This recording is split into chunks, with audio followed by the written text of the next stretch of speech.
नमस्कार प्रिय विद्यार्थियों, हम इस कड़ी में पूस की रात कहानी पर चर्चा कर रहे हैं।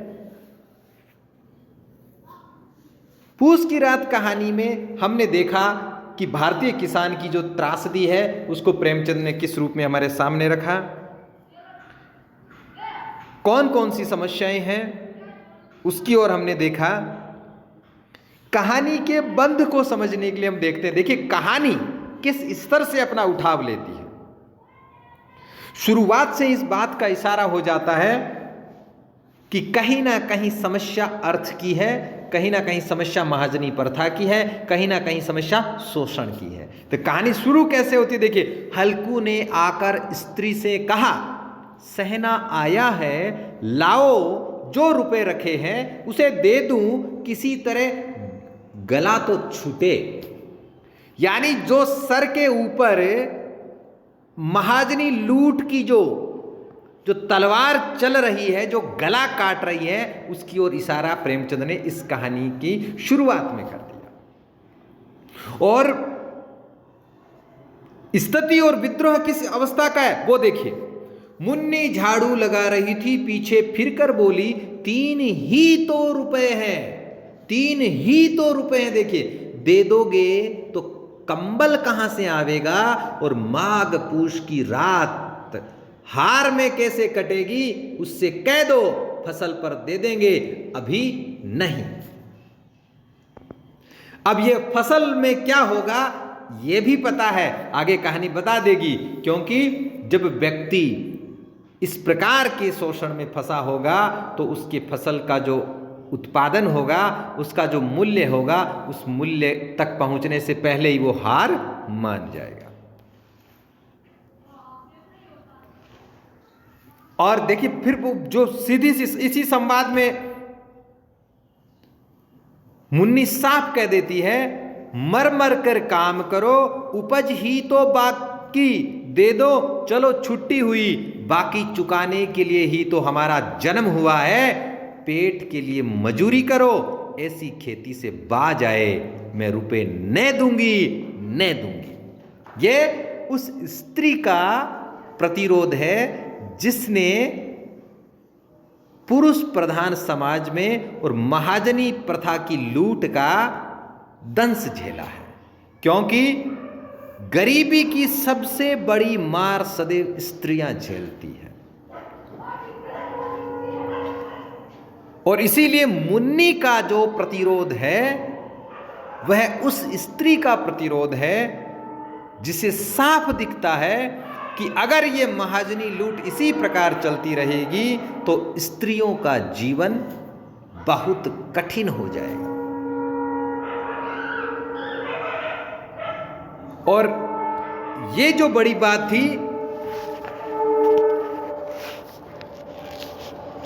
अब जो हल्कू रुपए निकाल के दे रहा है वो तीन ही रुपए। उस समय देखिए उसकी अवस्था कैसी है, वो किस मनोव्यथा का शिकार है, उसकी मनोदशा कैसी है। हल्कू ने रुपए लिए और इस तरह बाहर चला मानो अपना हृदय निकाल कर देने जा रहा हो। उसने मजूरी से एक एक पैसा काट काट कर 3 रुपए कंबल के लिए जमा किए थे। वह आज निकले जा रहे थे। एक एक पग के साथ उसका मस्तक अपनी दीनता के भार से दबा जा रहा था। यानी हल्कू के पास रुपए ऐसे ही नहीं पड़े थे, हल्कू ने अपना पेट काट कर मजूरी कर करके 3 रुपए जो बचाए थे वो इसलिए कि इस बार की सर्दी को काटने के लिए एक कंबल खरीदा जाए। उसके कोई मखमली गद्दों वाले स्वप्न नहीं है, उसने कोई ऐशो आराम की जिंदगी का कोई स्वप्न नहीं देखा है। वह समस्या को जो मुंह फाड़े उसके सामने खड़ी है, प्रकृति के रूप में जो सर्दी की, उस समस्या से लड़ने के लिए उसने एक कंबल का विचार रखा है, और वो कंबल का विचार उसका पूरा नहीं हुआ। और ये हर भारतीय किसान की समस्या है कि हर मौसम उसके लिए खतरनाक से खतरनाक होता जाता है। कभी भयंकर गर्मी उसके लिए पीड़ादायक होती है तो कभी भयंकर सर्दी उसके लिए पीड़ादायक होती है। कोई ऐसा मौसम बना ही नहीं जो भारतीय किसान के लिए सुखदायी हो, क्योंकि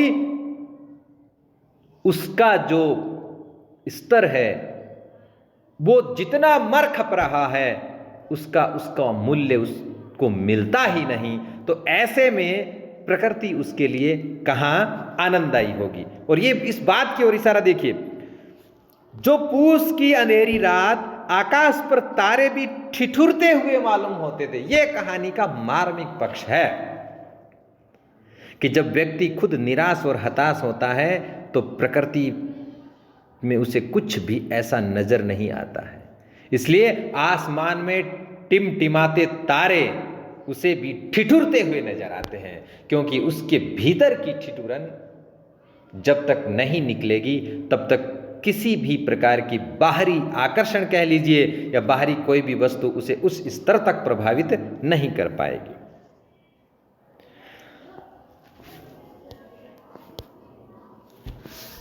यह कहानी का बहुत सुंदर दृश्य है जिसमें इस बात की ओर प्रेमचंद ने इशारा कर दिया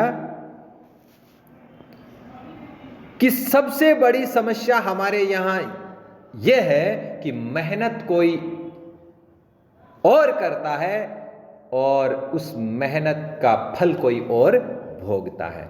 यह पूरी व्यवस्था का सबसे बड़ा संकट है। और इसीलिए हल्कू इस चीज को, इस घटना को महसूस कर गया।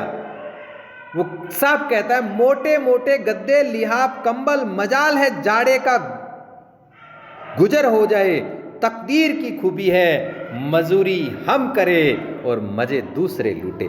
यह है हल्कू की मनोव्यथा।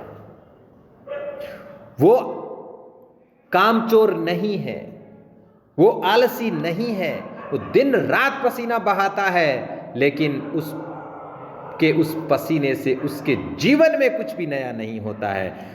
उसकी उस हर मेहनत का उपभोग कोई दूसरा करता है। बस फर्क यह है कि अब हल्कू ने इस चीज को जान लिया है कि जब तक इस लूट के जाल से नहीं निकलेंगे तब तक हमारे जीवन में कुछ नया नहीं होने वाला है।